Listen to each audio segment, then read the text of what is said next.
Boche gold and diamonds. Buy now pay later. ലഹരി നൽകി 15-കാരനെ 30-കാരിയായ യുവതി പീഡിപ്പിച്ചെന്ന പരാതിയിൽ യുവതി അറസ്റ്റിൽ. പാലക്കാട് കല്ലടിക്കോട് സ്വദേശി സത്യഭാമയെയാണ് തിരൂർ പോലീസ് അറസ്റ്റ് ചെയ്തത്. സത്യഭാമയുടെ ഭർത്താവിന്റെ അറിവോടെയായിരുന്നു പീഡനമെന്നും ഇയാൾ ഒളിവിലാണെന്നും പോലീസ് പറയുന്നു. 15-കാരനെ ലൈംഗികമായി പീഡിപ്പിച്ച് വീഡിയോ പകർത്തി ഭീഷണിപ്പെടുത്തിയെന്ന പരാതിയിലാണ് അറസ്റ്റ്. യുവതിയുടെ ഭർത്താവിന്റെ അറിവോടെയായിരുന്നു 15-കാരനെ പീഡിപ്പിച്ചത്.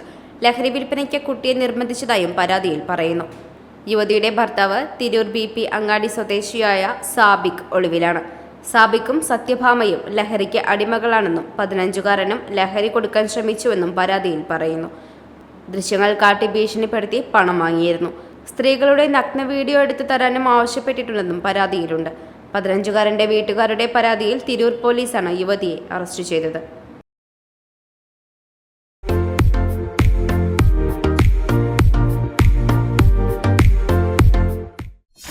.view news.